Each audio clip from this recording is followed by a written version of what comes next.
Hello and welcome to another episode of Literary Gladiators, the show where we discuss and debate literature in all of its forms. If it's written work, it's game. Let's meet the panel. I'm Dan. I'm Kaila. And I'm Josh. And Tori's running a little bit behind today because for I don't know what many times she ate Chipotle before the session. And Chipotle will give you the run. Yeah, that's probably It'll make you late for sure. probably why she's late. But we're going to be talking about something a bit more delicate and graceful and emotional because we're going to be discussing a poem that made Colin Firth cry. And that is Regarding the Home of One's Childhood One Could by Emily Zinnemann. But Emily Zinnemann was Colin Firth's stepdaughter. So I think that really had a lot to do with it. But I think that in a way one can make their own connections to the piece at hand. But the discussion starter I have for this is, what do you feel is the significance of the specific images in which the speaker did not forget? Can you apply this or a similar strategy to your childhood? I think that the images are really, for me, really representative of my childhood. It feels like a summer day spent out in my yard playing with my little sister, running around. So I think that it is definitely a lament of the loss of childhood. Was this at a house that you moved out of Yes. within your childhood? Oh. Yeah, so I think that I understand the feeling of lamenting that childhood. Mm-hmm. Yeah, I have the same feeling too. Like, whenever I usually think of my childhood, I think of the house we had in Freehold, which is the biggest house I've ever lived in my entire life.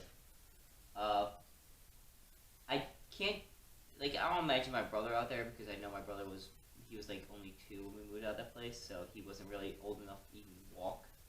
But I do remember being out there and stuff like that, and just seeing the rabbits, because I remember we had rabbits, playing the swing set with a friend that lived next door.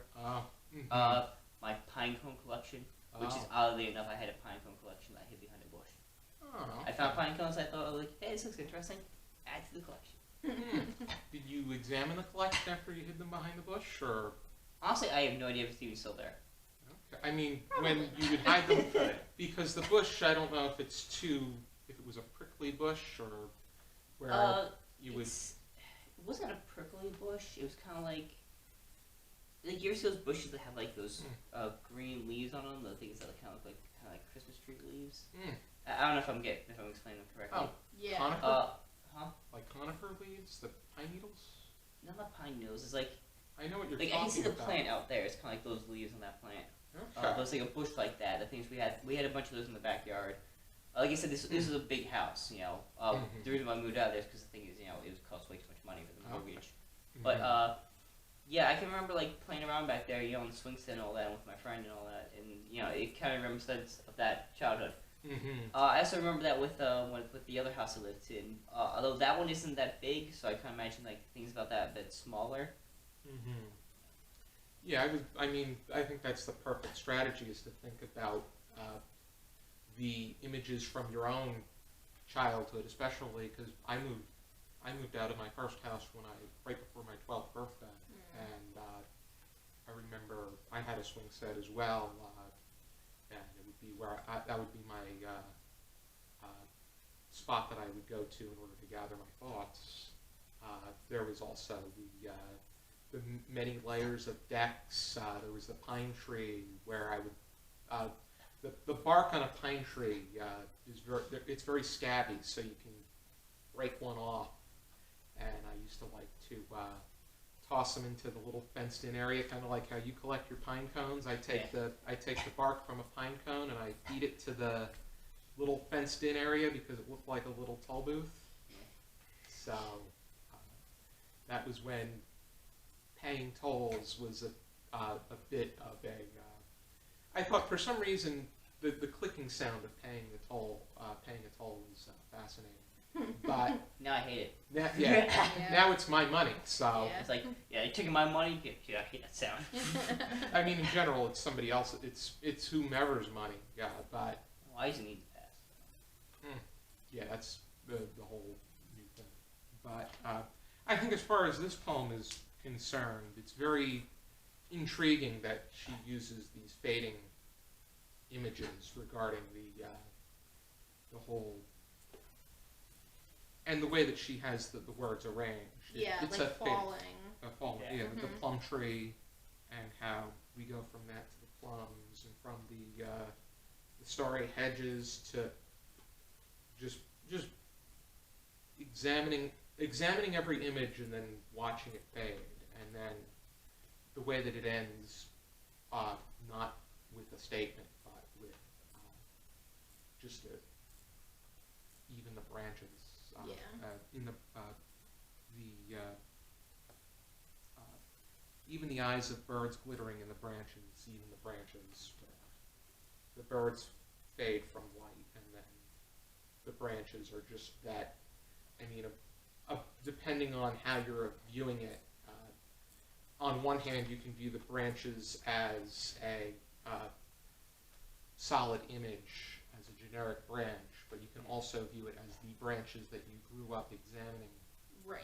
The ones that you climbed on and stuff like that. Yeah. The Which ones maybe also- you could see them from your bedroom window. That's what it makes me think of. Like, I could always look at the branches, you know?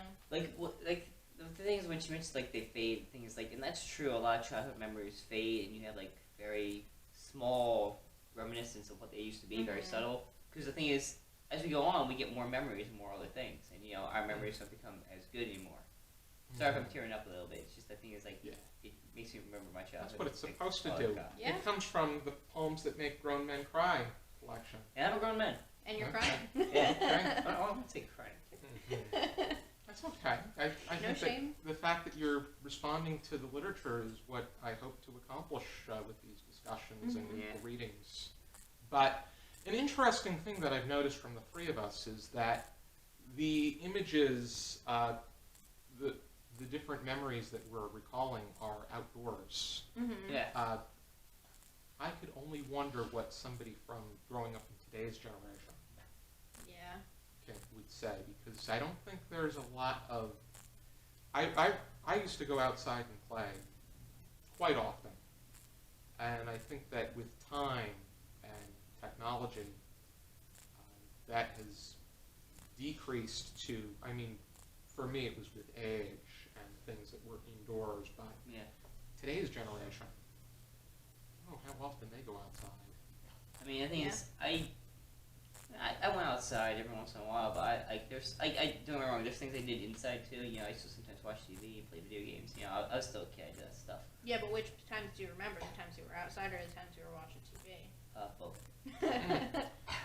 But yeah, the thing is, like, most memories, the first ones that come back to me are the ones being outside. And the things I used to go outside a lot during the summers when I was a kid. And the things I still go outside every once in a while, but most of the stuff I do remember from like my teenage years is I was kind of a shut-in. I kind of just did things inside. And the thing is, I feel like the thing is, that's kind of what most people are like today. Because like, I grew up in a world where there was no smartphones. There was no such thing as like, there was, I think there might have been laptops, but not as advanced as they were today. And I remember TVs had like a big backs on them. The thing is, computers had the huge backs on them. The thing is, now everything's like, faster, and the thing is, like, you can do all these different things. Like, heck, on my phone, I can look up the entire story of this book. Alright, I don't have to go out and buy it.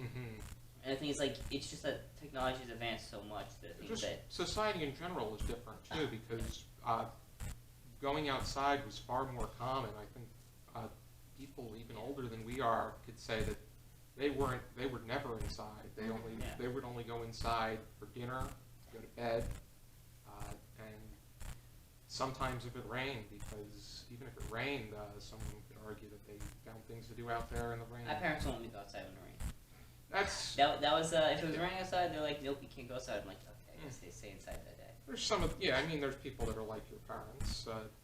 I know that there's some people that are the opposite of your parents. Well, where they'll find things to do. Yeah, no, if it was raining, Same thing with snow. I couldn't go outside. If it was snowing though, we had to go out in like these big bulky coats. Yeah, I remember. Which I still have, like these, like I mean, they honestly fit me now. The ones that from my childhood don't fit me anymore. But Mm-hmm. I have like these snow pants and snow jackets and like these boots that I have to wear, and things like that's just I just do it because that's what my parents always told me. I was never really into. I'm not too fond of going out in the snow. Well, No, I have me to neither. shovel the driveway, so Oh, yeah, that I have to shovel the yard, and that's yours is a lot bigger than mine. Yeah, we have to dig out paths for all the animals so we can get them food Yeah. and water.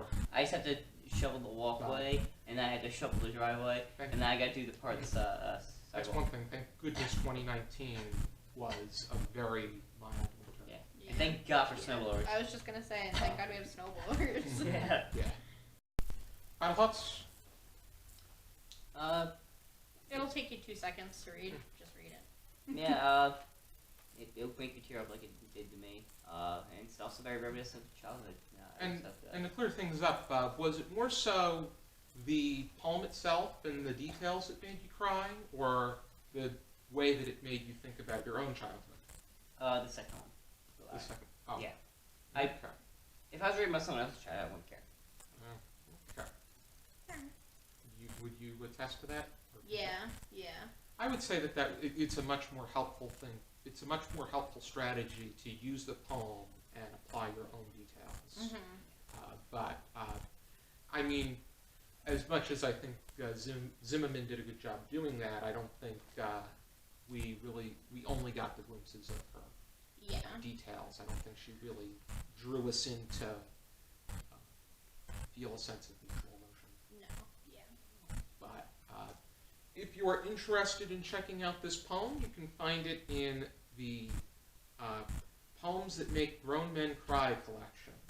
This includes several people of note talking about the poem that they felt made them cry, why it made them cry, and then the poem itself. This collection includes best-selling authors, winners of the Nobel Prize and the Academy Award, poet laureates, and other prominent figures from the arts, sciences, and politics, which these are the people that are talking about the poems that made them cry. So it's really interesting to see what each of them has to say and then read the poem and see if the reaction is mutual. So thank you for tuning into this discussion. It's a shame that hopefully Tori gets better soon, and hopefully she doesn't eat Chipotle before the sessions. Bubble Goose is better. Yeah. Yeah, I'm not really into. Not necessarily my thing. Well, you know, Mexican food. It's okay. I like Italian food better. Be sure to join us next time for another episode of Tori Gladiators. For now, keep reading.